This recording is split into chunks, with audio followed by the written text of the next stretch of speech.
Hey my home cooking friends! Today we're making homemade carnitas.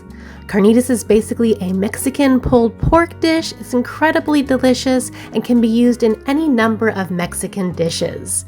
We're going to give it some fantastic flavor with some simple seasonings, cook it low and slow in our crock pot for tender, juicy, fall-apart meat. Then we'll caramelize and slightly crisp it up at the end for the perfect balance of flavor and textures. This makes a nice big batch too that will be plenty for multiple meals. We're going to enjoy ours in some street tacos today, then we'll be using the leftovers tomorrow to make a quick pozole, a Mexican soup with hominy, a rich chili broth, and lots of fresh toppings.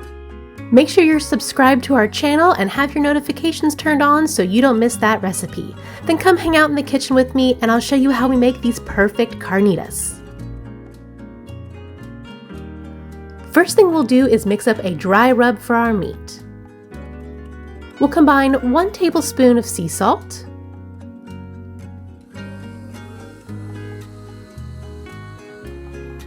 one teaspoon of ground black pepper,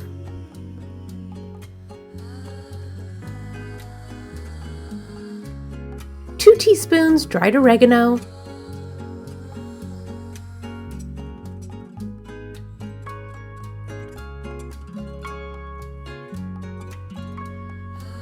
2 teaspoons of cumin,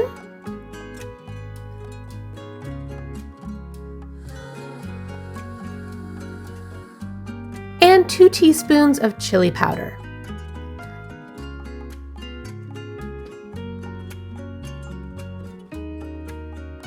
That's it. Super simple, but it's going to give our pork tons of flavor.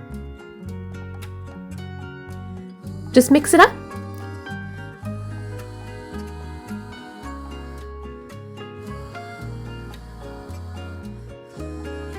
And we'll set it aside while we prep a couple other ingredients.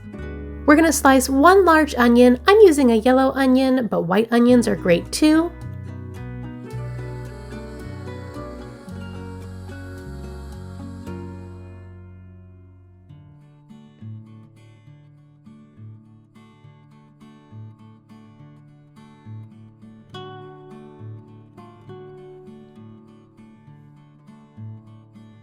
And we're also going to use some fresh garlic, 4 to 5 cloves, 4 if they're larger, 5 if they're smaller. Smash them, peel them, and mince them up.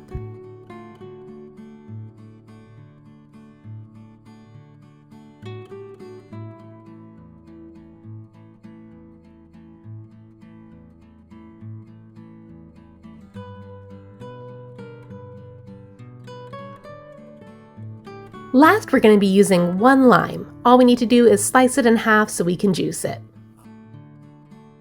Okie dokie, and now for our pork.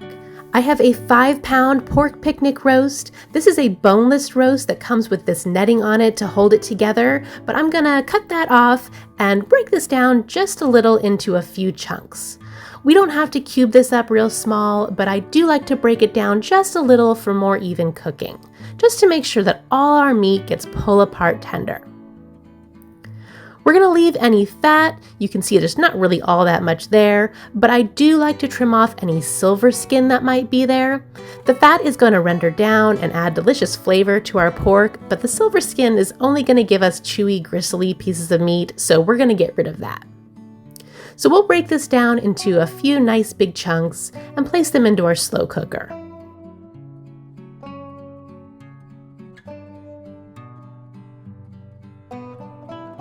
Now we'll season our pork with our dry rub we mixed up. Just sprinkle that all over the top.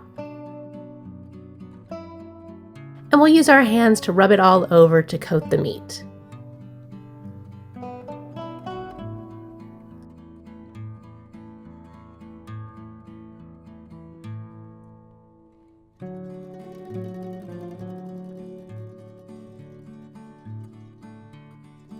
I'm going to leave the fat pieces right up on top so that as the fat renders, it will drip down and coat all the other meat.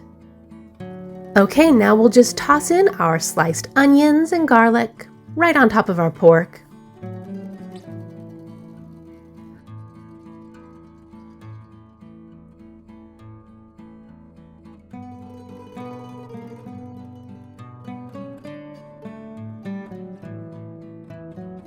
We'll add the juice of our lime,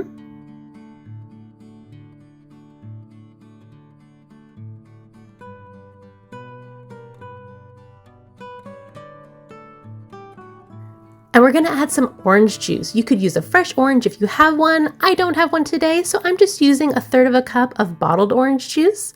The citrus juices will help tenderize our meat and add a hint of acidity and sweetness, and the sugars will help caramelize our pork at the end. All right, we're ready to cook, so pop that lid on the slow cooker, and we're gonna cook this on high for about 5 hours. We'll check on this after 4 hours though, just to see how it's doing. Okay, it's 4 hours later, our pork is fully cooked, but you can see that it's not yet fall apart tender. It's still pretty much holding together when I grab it with my tongs. So I'm gonna pop that lid back on and let it cook 1 more hour.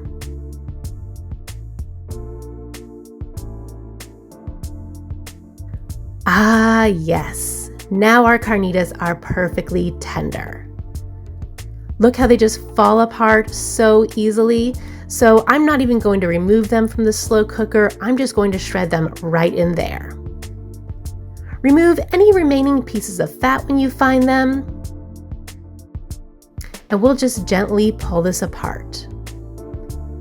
I don't like to shred this too finely. Think bite-sized pieces. Then this is a great stopping point. If you wanted to prepare this up to this point earlier in the day, you can leave the shredded pork sitting in its juice on warm until you're ready to finish and serve it. Or even if you did this a day ahead, you can refrigerate your pork and just continue to the last step from cold. That works totally fine too. So once all our pork is shredded, we have one last step to turn them into perfect carnitas and get them ready to serve. Our meat is uber tender, but we also want to caramelize it and crisp it up just a bit for even more flavor and texture. You can do this in a skillet or a flat top, but my favorite way is using the oven broiler. So we'll transfer our pork to a cookie sheet. We want this in a single layer, so I'll do this in 2 batches. So we'll just spread this out on our pan, and we're gonna broil this on high for about 2 to 3 minutes until it has a beautiful brown color.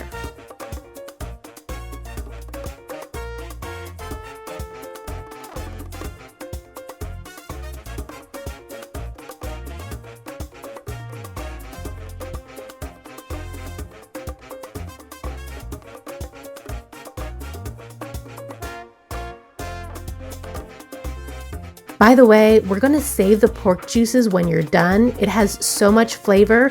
We're gonna be using it in our pozole tomorrow.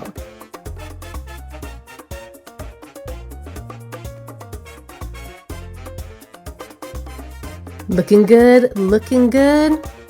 We'll pull it out, give it a quick flip.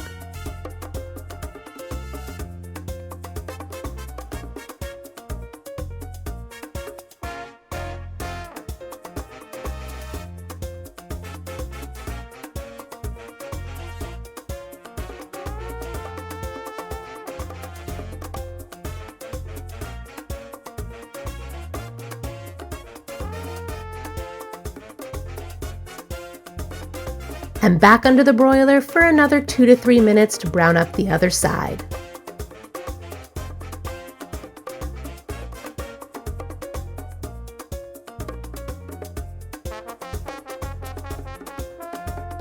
And there they are, beautiful caramelized carnitas. There are so many delicious ways to serve and enjoy your carnitas, including burritos, enchiladas. We have a recipe for carnitas enchiladas with a homemade green enchilada sauce. It's so good. I'll put a link to it in the description for you. We're going to be having some street tacos today with warm corn tortillas, a little white onion and cilantro. By the way, this cilantro lime crema is amazing. It's one of our favorites. Or of course, you could top it with your favorite salsa. Don't forget to finish it off with a squeeze of fresh lime.